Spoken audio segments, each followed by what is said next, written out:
El frente de la guerra presencia la batalla más violenta. Incita a cometer actos extremos por motivos muy complejos. Luchaban por los demás, no por patriotismo, sino por sus compañeros. Les mostraremos los frentes más decisivos de la Segunda Guerra Mundial y nos adentraremos en el corazón del conflicto, con los hombres que lo protagonizaron. Atacaban con divisiones y yo tenía una compañía de artillería con unos 100 hombres. Me quedaba la última caja de munición. No teníamos comida y estábamos heridos.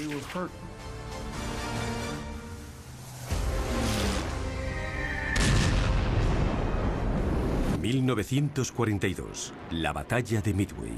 Un momento clave en la historia naval durante la Guerra del Pacífico entre Japón y Estados Unidos. Un acontecimiento que marcó un antes y un después en el frente de la batalla. Estás en un avión mirando hacia abajo, colgado de unas correas, a 550 kilómetros por hora, golpeando al objetivo en un abrir y cerrar de ojos. La carlinga se convierte en un arma decisiva.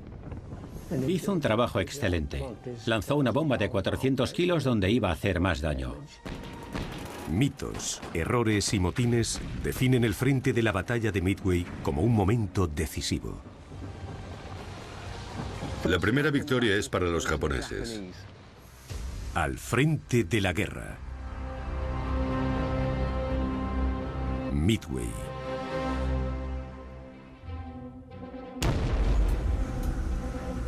Junio de 1942. Los japoneses preparan otro ataque sorpresa contra los estadounidenses en el Pacífico. Esta vez su objetivo es la base situada en las islas Midway. 6 meses después del devastador ataque a Pearl Harbor, Estados Unidos todavía se está recuperando del duro golpe y tenía sed de venganza.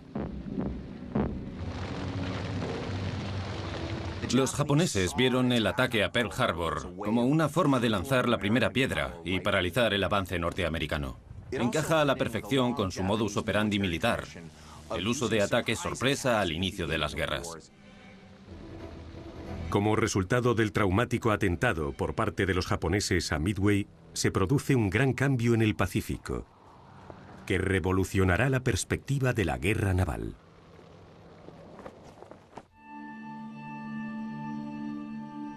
Los japoneses sabían que atacar a Estados Unidos suponía apostarlo todo al caballo ganador, sobre todo teniendo en cuenta el poder económico de la potencia occidental, pero iban a correr el riesgo. Midway es en sí un pequeño atolón en el Océano Pacífico, con unos 6 kilómetros cuadrados de extensión. Su nombre proviene de su posición, aproximadamente a medio camino entre América del Norte y Asia, a 4.100 kilómetros al este de Tokio.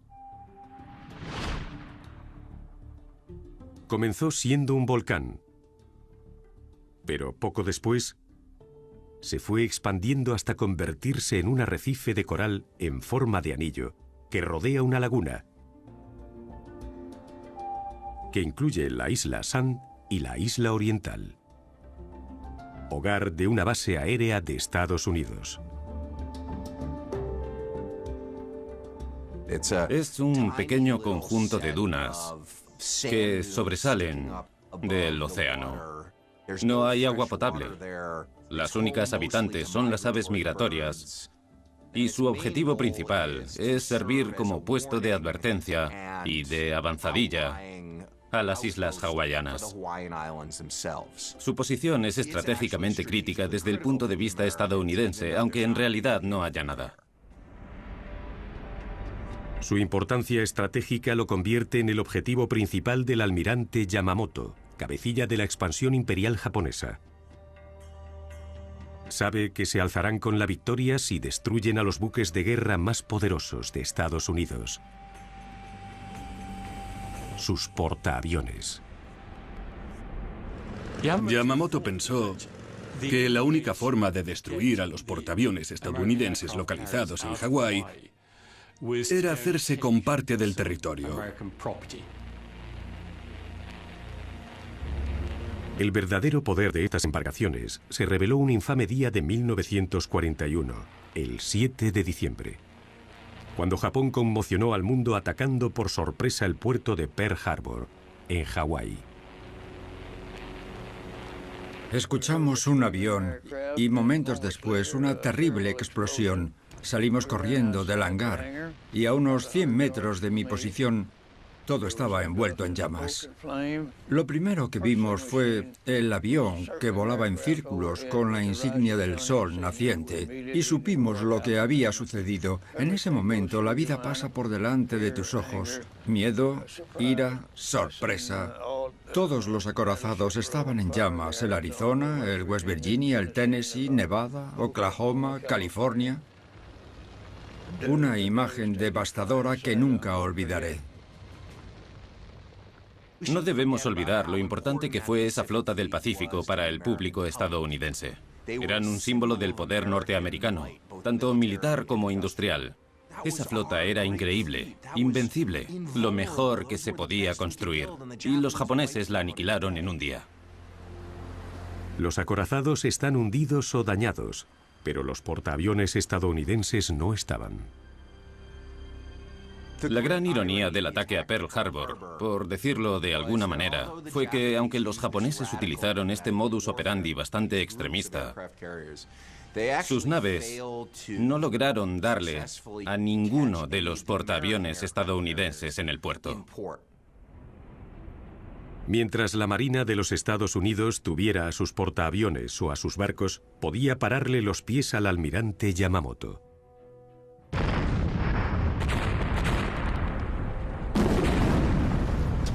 El comportamiento tumultuoso de Japón a través de Asia se aceleró en 1937 con la invasión a China que se cobró millones de vidas.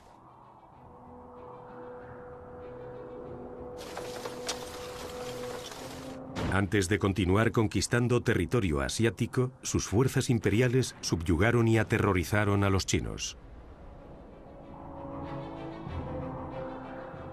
Como respuesta, Estados Unidos anuncia un embargo de petróleo que afectará duramente a la sociedad japonesa, produciendo un efecto paralizante, tanto a nivel económico como en sus planes de desarrollo y expansión militar.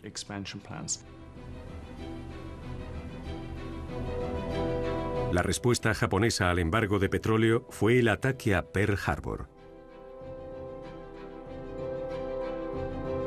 A mediados de 1942, el imperio japonés ocupa el sudeste de Asia, Malasia, Singapur, Hong Kong, Filipinas y varias islas del Pacífico.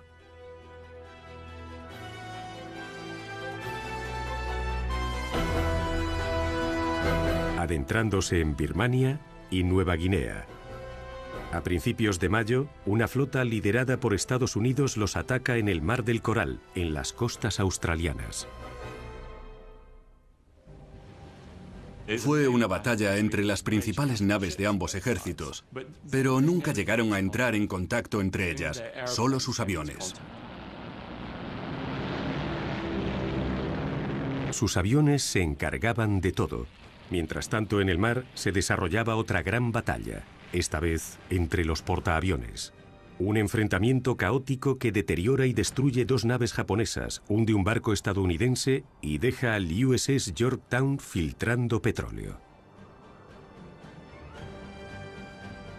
Tanto en el Mar del Coral como en Midway, el frente de batalla se define por el alcance de ataque del ala aérea de un portaaviones, de 250 a 300 kilómetros, 4 veces superior a la que disparaban los cañones de los acorazados más grandes.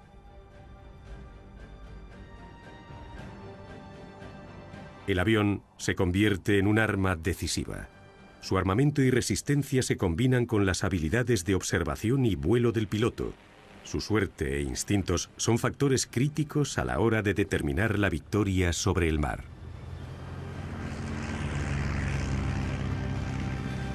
El poder aéreo de los portaaviones fue crucial y revolucionó la guerra naval al comienzo de la Segunda Guerra Mundial. Cuando las armadas se dieron cuenta de que podían poner aviones en buques de guerra, se les abrió un camino inexplorado. Buscaron formas de añadir bombas, torpedos, y les dieron un poder de alcance mucho mayor del que disponían los cañones de un acorazado.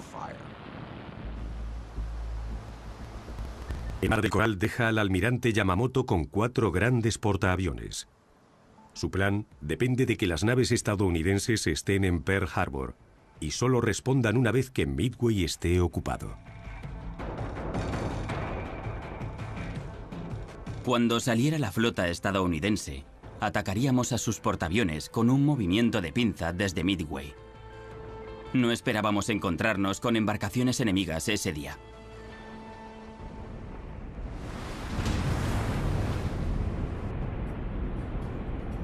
La mañana del 4 de junio de 1942 es un día que marcará el rumbo de la Guerra del Pacífico. Los 4 portaaviones japoneses lanzan un ataque perfectamente coordinado con 108 aviones sobre Midway. Yo estaba en el segundo avión que vio a la Armada acercándose al Midway, el dichoso 4 de junio. Gracias a las advertencias de los aviones exploradores, Midway prepara a sus bombarderos para contraatacar y a los cazas para interceptar el ataque inminente. La infantería de marina usaba un avión obsoleto, el Brewster Buffalo. Enviaron a un total de 27, de los que regresaron solo 7 y muy mal parados.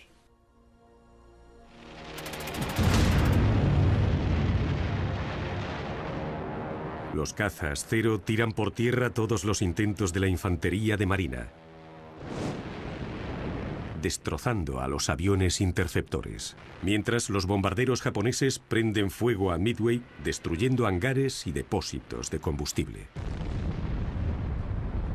A mediados de 1942, en el aeródromo de Henderson, los marines estadounidenses que lo defienden tienen ametralladoras, y la mayoría de ellos estaban armados con un fusil M1 Garand, a gas, con un clip semiautomático de 8 balas. La primera victoria es para los japoneses. La infantería odia a los aviones, y esto es así. Un arma como esta es lo mejor para luchar contra otra infantería, pero darle a un avión en movimiento es casi imposible.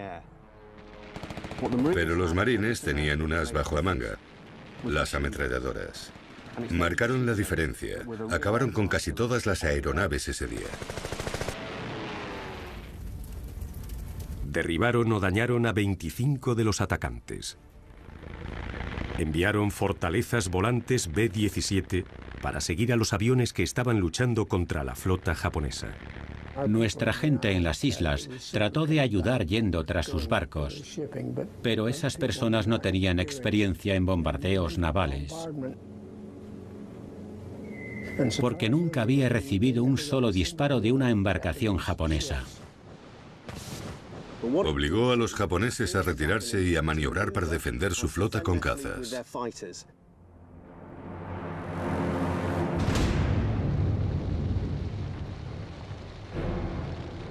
Las cubiertas de vuelo de los portaaviones se unen a las operaciones de combate, deteniendo el lanzamiento de más bombarderos. Las aeronaves son necesarias porque el primer ataque japonés no logra destruir a todos sus objetivos. Se pagó un precio muy alto por ese segundo ataque.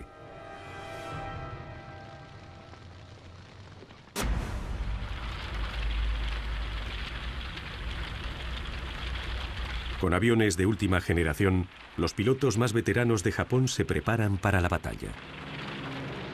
El Aichi D-3A, llamado Bal, un bombardero en picado letal. El Nakajima B-5N, conocido como Kate, la mayor amenaza para las fuerzas estadounidenses por su poderosa carga útil. 2 bombarderos de asalto terrestres altamente mortíferos. El caza Cero era ligero, maniobrable y estaba armado con potentes cañones de 20 milímetros, capaz de ascender a una velocidad 3 veces superior a la de sus rivales. En ese momento era inalcanzable. La segunda ola ofensiva se cernía sobre Midway y los japoneses parecían invencibles.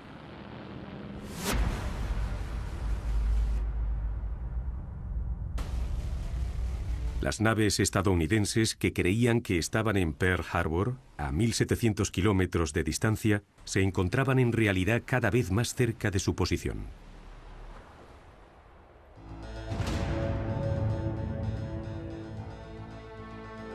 Dos días antes, 3 portaaviones estadounidenses y sus escoltas se reunieron en secreto en Point Lac, a unos 500 kilómetros al noroeste de Midway, y se prepararon para la batalla. Los japoneses ignoraban lo que pasaba.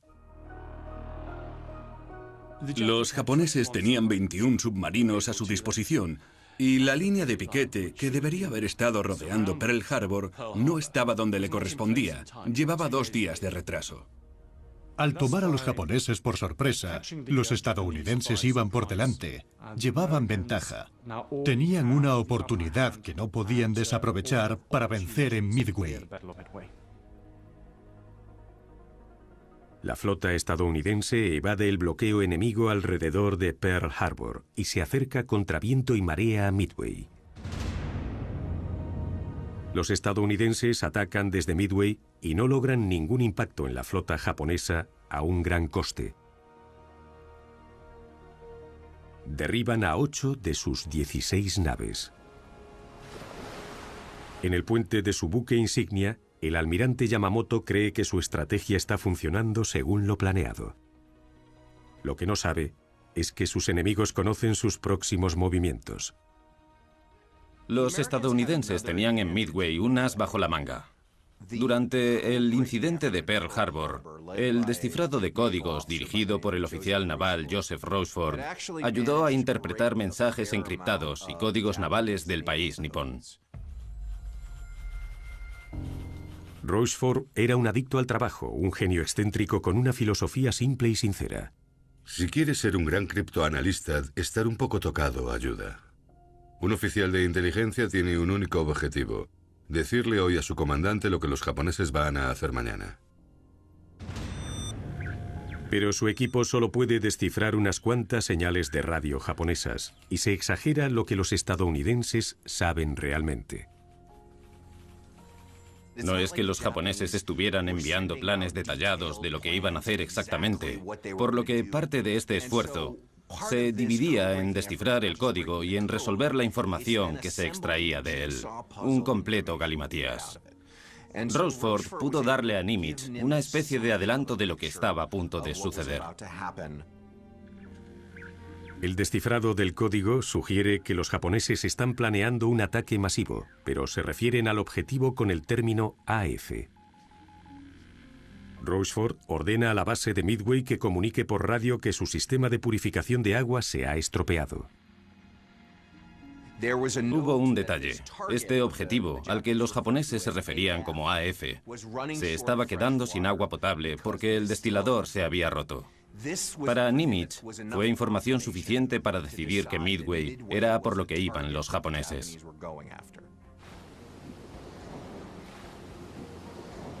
Parece que AF es la base de Midway. El almirante Nimitz decide continuar con el plan y defender la isla, apostándolo todo a un único número, poniendo en juego a todos sus portaaviones. Si han tomado como punto de partida para su estrategia información incorrecta, basándose en lo que un oficial de inteligencia ha analizado, van a tener un gran problema. Las probabilidades de salir victorioso de Nimitz se ven diezmadas por el estado de sus hombres y barcos tras las pérdidas en el Mar del Coral. Necesitaban reabastecerse. Los grupos aéreos, tanto pilotos como aviones, que se habían perdido ya no servían.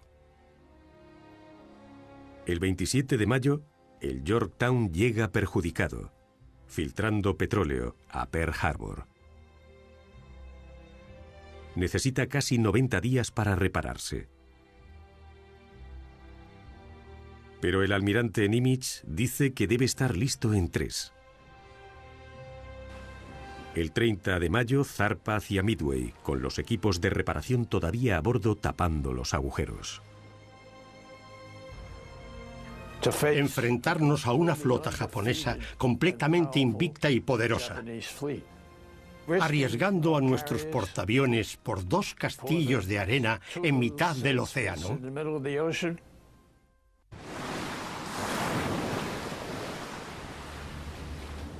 El Enterprise y el Hornet habían zarpado hacia Midway 2 días antes.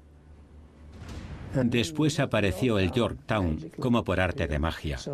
Así que ahora éramos 3 y habíamos escuchado que había 6 portaaviones japoneses. Se igualarían por fin los 2 bandos una vez se uniese el Yorktown.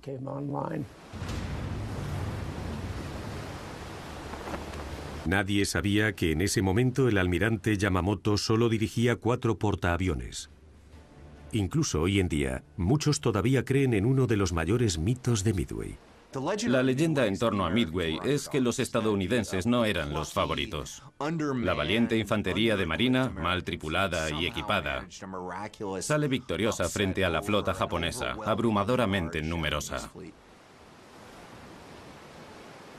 Es cierto que Yamamoto lideraba muchos más buques de guerra, incluidos los acorazados, pero lo que inclinó la balanza fueron las aeronaves. Los japoneses toman la delantera una vez más.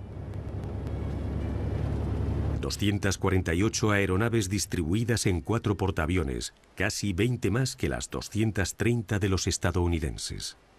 Y lo más importante, los japoneses tienen que preocuparse no solo por los portaaviones estadounidenses, sino también de la pista de aterrizaje en Midway. El aeródromo de Midway despliega más de 100 aviones de caza. Esa idea fantasiosa de que Estados Unidos era superado en número y armas es una farsa.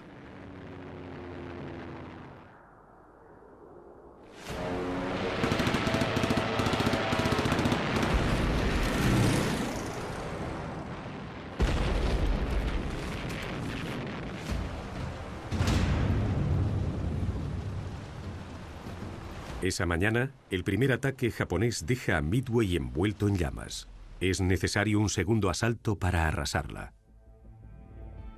El almirante Nagumo, subdirector de Yamamoto, está al mando de los 4 portaaviones.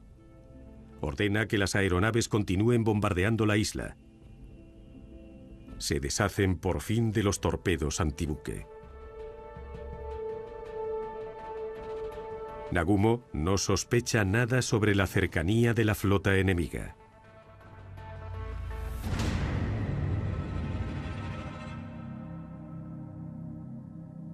Una hora después del ataque a Midway, los aviones exploradores japoneses ven buques de guerra acercándose, pero no distinguen de qué tipo son. Deberían haber volado más bajo, hasta estar justo por encima de la cubierta, aunque les hubiese costado la vida. El almirante Nagumo detiene la recarga. Han visto a alguien. Nagumo titubeó. No sabía qué podía hacer. Esa vacilación es la estocada final para el almirante y los portaaviones japoneses. Justo cuando le comunican que los buques de guerra estadounidenses se aproximan, empiezan a caer bombas alrededor de los portaaviones japoneses. Escondidos entre las nubes, los Fortaleza Volante B-17 atacan. Desde esa altura, a 6 kilómetros en vertical, intentar golpear a un portaaviones es como jugar a los dardos con los ojos cerrados. Las probabilidades de causar algún daño significativo eran pocas, por no decir inexistentes. La estrategia consiste en movilizar a los portaaviones para evitar las bombas. Es justo en ese momento cuando el avión de combate de Nagumo le comunica las peores noticias posibles.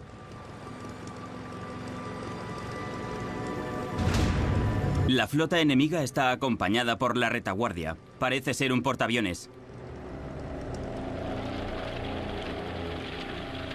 Nagumo solo tiene un par de bombarderos en picado listos para atacar. Todos sus cazas están ocupados manteniendo a raya a los bombarderos estadounidenses. Es una decisión crítica. ¿Lanzar un ataque suicida sin escoltas de combate o esperar una ofensiva masiva? La ventaja que otorga el primer movimiento ofensivo es obvia. Si te puedes deshacer del portaaviones enemigo, ya no pueden desplegar aeronaves para atacarte. Pero ese no era el único problema del almirante Nagumo. Las naves procedentes del ataque a Midway necesitaban aterrizar porque se están quedando sin combustible. Quizá podría haber ordenado despegar a algunos aviones, pero perdería un gran número de naves teniendo en cuenta las que regresaban del primer ataque en Midway.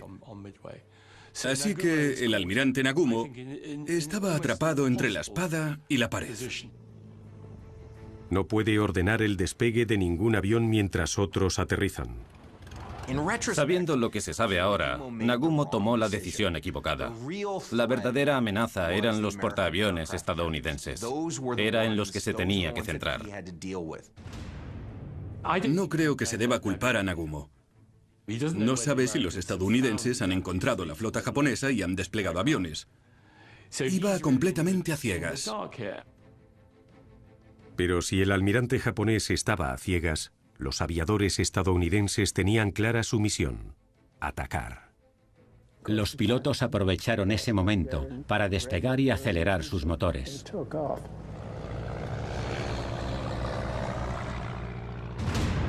Los estadounidenses no dudaron ni un segundo. 90 minutos antes de que fueran avistados por el avión explorador japonés, el Enterprise y el Hornet desplegaron sus aeronaves.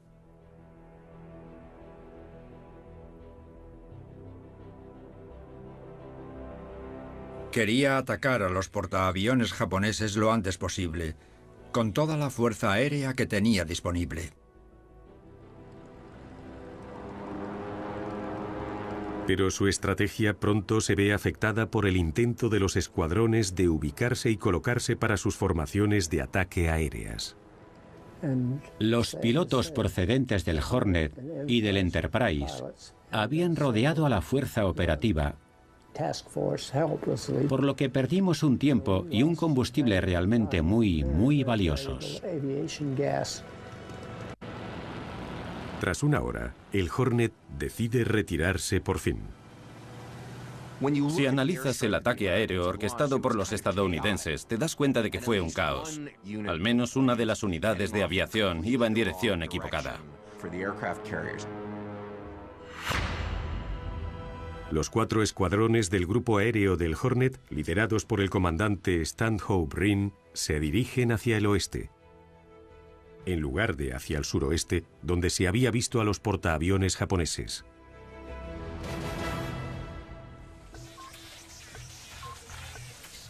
Por razones que nunca se han explicado, y probablemente nunca se explicarán, enviaron a sus pilotos hacia el oeste.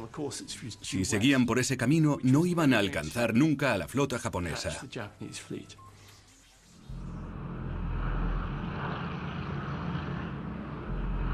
Muy por debajo de los bombarderos del comandante Rhine, los bombarderos torpedos del Hornet están dirigidos por el teniente coronel John Waldron. Rompe el silencio radiofónico. Los portaaviones no están ahí. Estáis yendo en la dirección equivocada.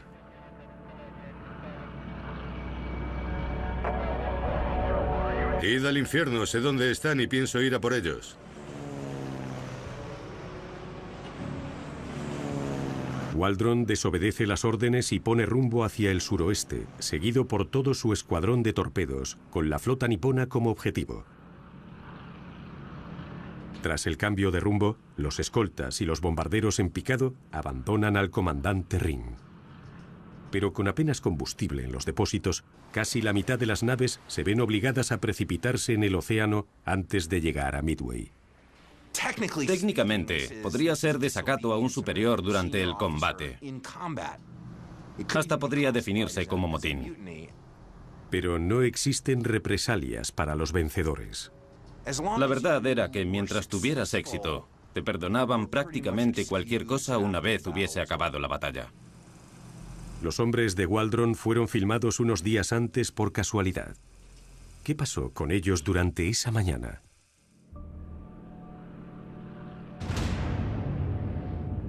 Después de 45 minutos, Waldron encuentra a los portaaviones japoneses. Sin ningún tipo de escolta o apoyo de bombarderos en picado, su escuadrón desciende 60 metros y comienza el ataque.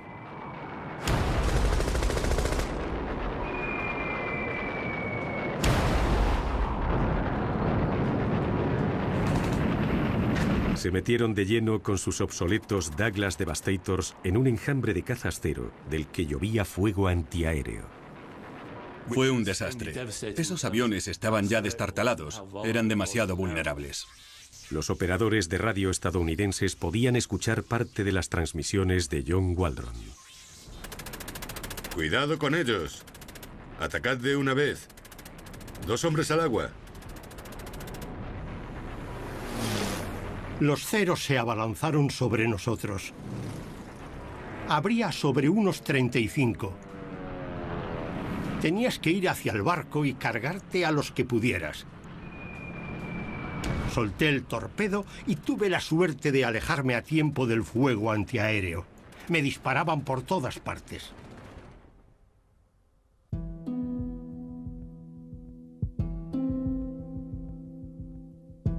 El alférez Gay es el único superviviente de esos 30 hombres. Su escuadrón no llega a alcanzar al enemigo.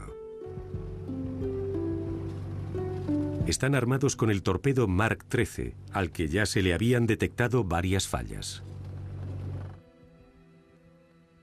Hicieron pruebas. Era demasiado lento. Los percutores no iban bien. Además, no funcionaba correctamente en el agua para poder golpear un barco con la fuerza necesaria. Se comportaban de manera errática, como si esquivasen al objetivo a propósito. Algunos golpearon el casco de los barcos, pero se hundieron sin explotar. En definitiva, John Waldron, junto a su escuadrón de aviones torpedo, decidió atacar pese a las fallas en la artillería. Las posibilidades de que alguno de ellos explotara y hundiera a un portaaviones japonés eran prácticamente nulas. El sacrificio de Waldron, una decisión tomada por un puñado de pilotos, redefine el frente de batalla en la guerra naval aérea.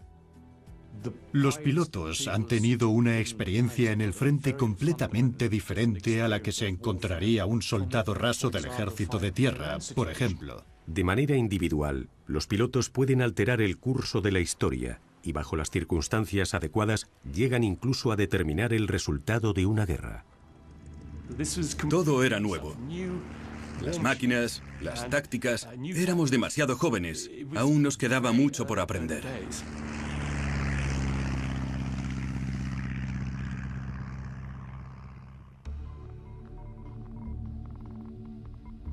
Una prueba más de esto es el segundo portaaviones estadounidense, el USS Enterprise. Acaba totalmente destrozado.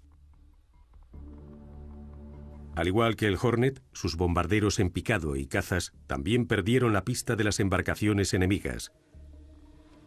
Pero sus aviones torpederos las encuentran. ¿Acabarán igual que el teniente coronel Waldron?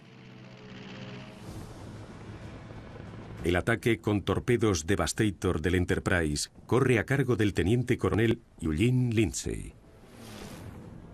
Comparte el mismo grado de locura que el ataque que dirigió Waldron.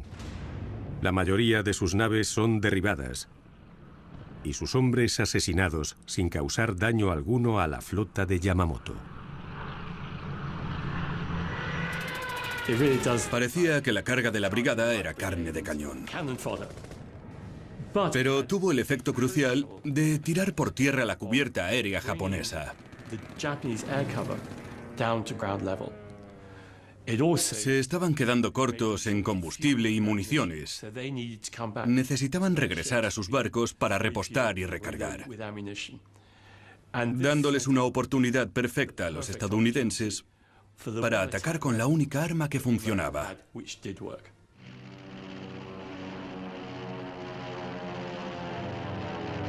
Estos son los bombarderos en picado del Enterprise, pero de los portaaviones no hay ni rastro.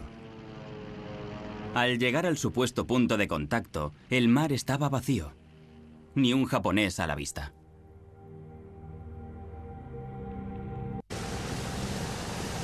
Había una gran diferencia entre la modernidad y precisión del Dauntless SBD y la vulnerabilidad del Devastator.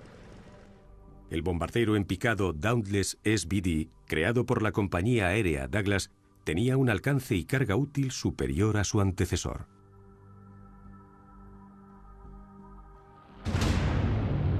Se le conocía como lento pero mortal. Wade McCluskey lidera los 2 escuadrones de Dauntless del Enterprise.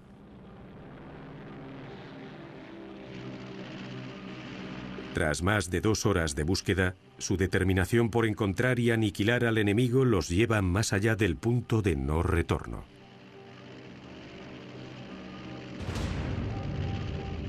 Todos sabíamos que no nos quedaba casi combustible para poder volver. Como los buques de guerra japoneses no tienen radar, empieza la búsqueda mortal. ¿Quién encontrará primero a quién? McCluskey nos ordena continuar un poco más. Justo en ese momento, ve la estela de espuma blanca de un buque japonés a toda velocidad. El barco estaría maniobrando para unirse a la flota principal. Decidimos seguirlo.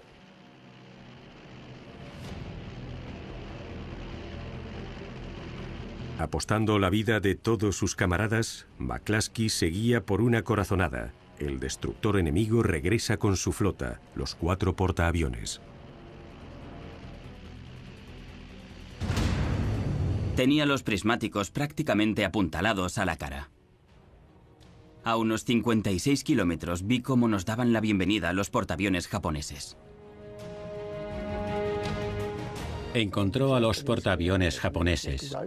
Estaban perfectamente colocados para que les atacásemos. No tenían defensa aérea. Todos sus aviones habían sido derribados durante la batalla. Teníamos un tiro limpio. Acabaríamos con ellos en un abrir y cerrar de ojos. Mientras tanto, el tercer portaaviones estadounidense, el dañado Yorktown, despliega a sus naves de ataque mucho más tarde que el Enterprise. Aunque la tripulación más experta tarda poco en alcanzar a McCluskey. Los aviones de Yorktown y los de McCluskey llegan a los 4 portaaviones casi a la vez, por pura casualidad. En las alturas, los bombarderos del Yorktown proceden de una dirección diferente a los de McCluskey. Mientras tanto, al nivel del mar, sus 12 torpederos comienzan el ataque.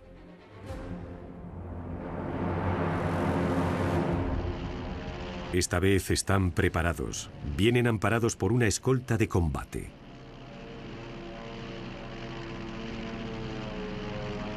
Sus Wildcats van mucho más lento que los Ceros, pero tienen una mayor resistencia. Los 6 Wildcats se defienden contra las más de 3 docenas de Ceros enemigos. Atacamos a los bombarderos, volando lo más bajo posible. Sabíamos que la mayor amenaza eran los torpedos. En tan solo un golpe podría hundir a un barco. Me impresionó su valentía y su predisposición. Superados en número, los torpederos estadounidenses caen como moscas del cielo. Levanté la vista y con el reflejo del sol parecía que llovía. Era como una cascada plateada de bombarderos en picado. Nunca había visto una aeronave tan magnífica. A 6.000 metros, McCluskey conduce a sus 30 naves en un vertiginoso descenso vertical hasta el portaaviones japonés más cercano, el Kaga. El bombardero se acercaba hacia nosotros, como una araña descendiendo hacia su presa sin poder moverse en su red. A 760 metros de la nave arrojan bombas de 226 kilos. 3 se pierden en el océano, pero la cuarta impacta directamente en el Kaga. Era una imagen infernal. El barco estaba completamente envuelto en llamas. La cubierta estaba llena de heridos y moribundos, demasiado agotados para poder moverse. El bombardeo en picado es una de las armas menos comprendidas. Estás en un avión mirando hacia abajo, colgado de unas correas. En la batalla de Midway, los pilotos iban a una velocidad de 550 kilómetros por hora, golpeando al objetivo en un abrir y cerrar de ojos. Al menos una bomba alcanza la cubierta de madera y activa la alarma en el hangar. Tienes todos los ingredientes para que sea un completo desastre. El Kaga explota desde el interior. Todas las municiones se disparan y la nave comienza a hundirse totalmente. Todo en un instante.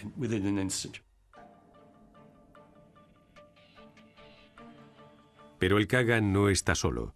Tiene a otro portaaviones al lado. Al centrar todas sus aeronaves en el Kaga, dejan de lado otros portaaviones que ahora se encuentran intactos. El teniente Dick Best se da cuenta del error de McCluskey y ordena a su segundo escuadrón abortar la misión. Parece ser que McCluskey no sabía que el protocolo consistía en que se centrasen en el portaaviones más lejano. Así que fue a por el que tenía más cerca. Todos los demás le siguieron. 4 minutos más tarde, el teniente Best dirige su atención hacia el segundo portaaviones, el Akagi. La bomba atraviesa la cubierta de vuelo y explota en el hangar. Hizo un trabajo excelente. Lanzó una bomba de 400 kilos justo donde sabía que iba a hacer más daño. Cuando Best sale de su inmersión, ve un tercer portaaviones japonés que estalla en llamas.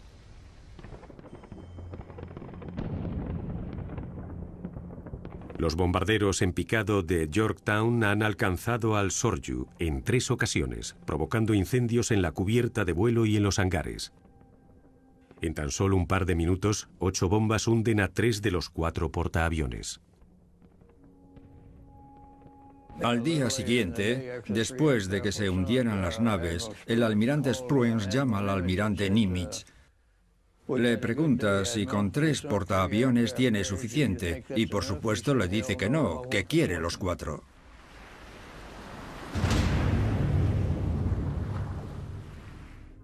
Antes de que los estadounidenses puedan reagruparse, los japoneses deciden contraatacar. El Hiryu, el único ileso, lidera el ataque. Los estadounidenses han demostrado que con pocos golpes pueden destruir 3 portaaviones fuertemente defendidos. La flota estadounidense no deja de mejorar. Entra en juego un dispositivo tecnológico, el radar.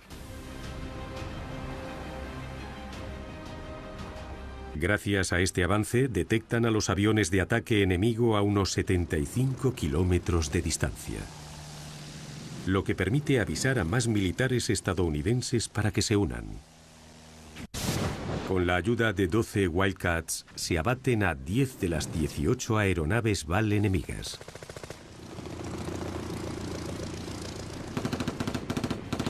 El Yorktown y sus escoltas derriban con fuego antiaéreo a otras 2 más, que caen en picado envueltas en llamas. Los 6 BAL supervivientes bombardean a las naves estadounidenses, impactando hasta en 3 ocasiones, a 150 metros de distancia.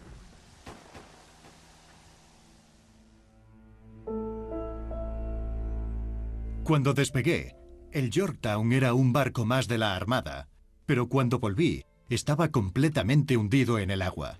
Volé lo más cerca que pude para echar un vistazo. Solo se veían cadáveres en cubierta. No había nadie a bordo. Era espeluznante.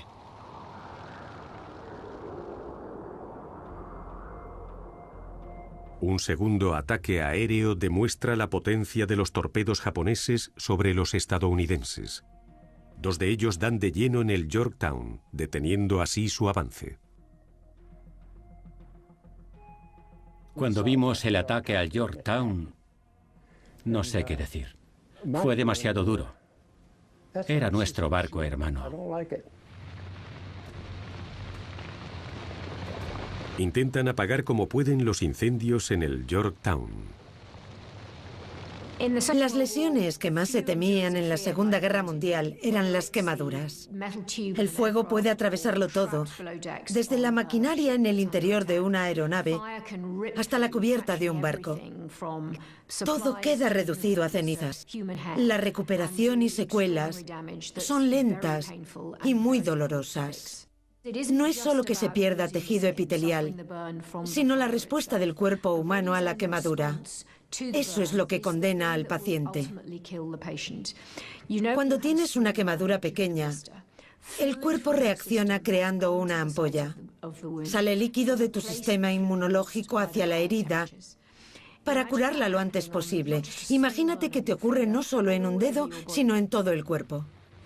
Es imposible sobrevivir con la pérdida de tanto líquido en los órganos principales y en la piel. El paciente entra en shock hipovolémico. Lo que hay en la mesa son materiales básicos para el tratamiento de quemaduras. Esto es de 1944. Debe taparse con un vendaje para mantenerla limpia, libre de infecciones. Hay que tener en cuenta que tendrá que quitárselo en algún momento. Cada vez que te quitas un apósito, estás quitándote la superficie y exponiéndola de nuevo a una posible infección. La vaselina, un compuesto realmente simple, es un componente clave para tratar las quemaduras.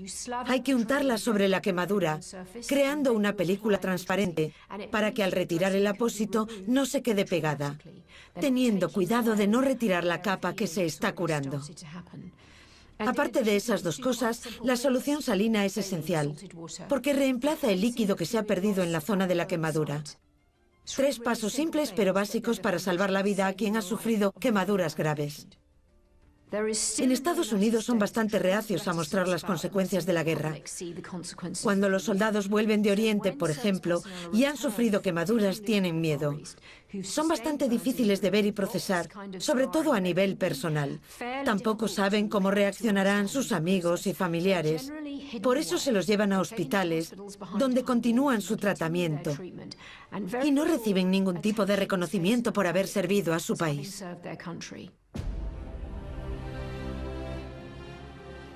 Mientras los equipos de control de daños intentan salvar al Yorktown, sus aviones y pilotos, todavía operativos, luchan contra los portaaviones enemigos, tratando de localizar al Hiryu.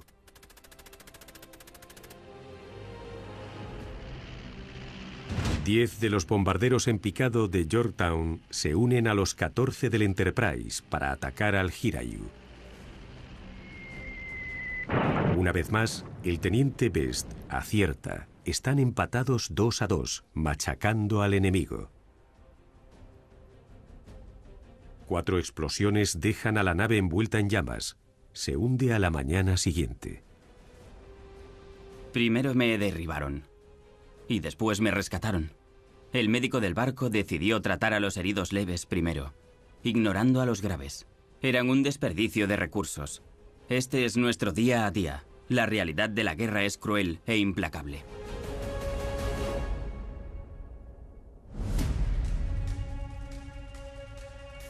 Mientras el sol se ponía sobre el Yorktown, el almirante Spruance toma el mando del Enterprise.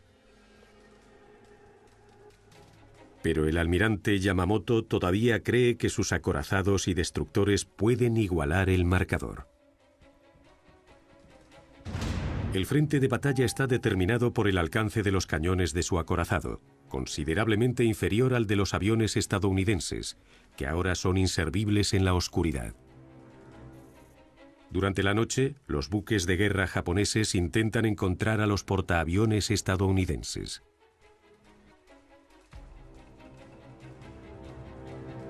El almirante Spruance ordena la retirada, desafiando a sus oficiales, que quieren continuar con el ataque.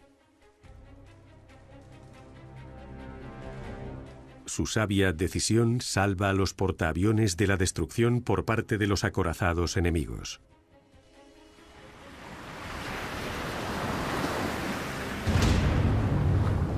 Esa noche, 2 cruceros japoneses chocan, causando una terrible catástrofe. Los aviones estadounidenses hunden a uno de ellos el 6 de junio. El crucero no dejaba de dar vueltas y de girar. Estaba descontrolado. Lanzábamos bombas a su alrededor, mientras la nave arrojaba proyectiles antiaéreos. Uno de ellos alcanzó a Sam. Nunca había sentido tanto odio hasta ese momento.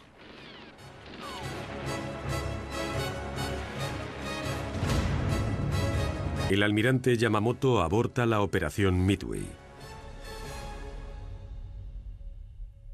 Cuando regresamos a Pearl Harbor, nos recibió el almirante Nimitz. Estrechó la mano a cada uno de nosotros. Fue una gran bienvenida.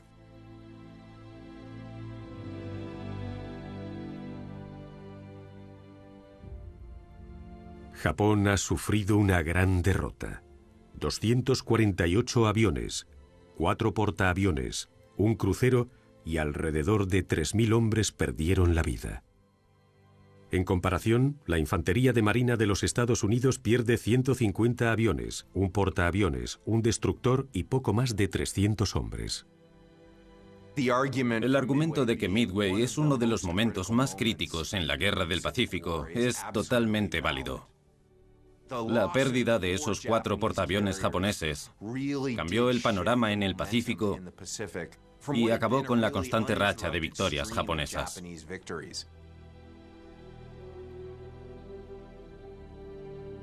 Los aliados aprovecharon el beneficio de esta situación frente al país nipón para tomar la iniciativa. Antes de Midway, los portaaviones japoneses eran quienes dictaminaban el desarrollo de la acción en la guerra entre Estados Unidos y Japón. Pero después de Midway, fueron los estadounidenses quienes llevaban la voz cantante. Cuando cambiamos el rumbo en Midway, fue un gran alivio. Fue un placer formar parte de ello. Ha pasado a la historia como una de las batallas navales más significativas. La trampa japonesa se convirtió en una emboscada estadounidense, cambiando el curso de la guerra naval.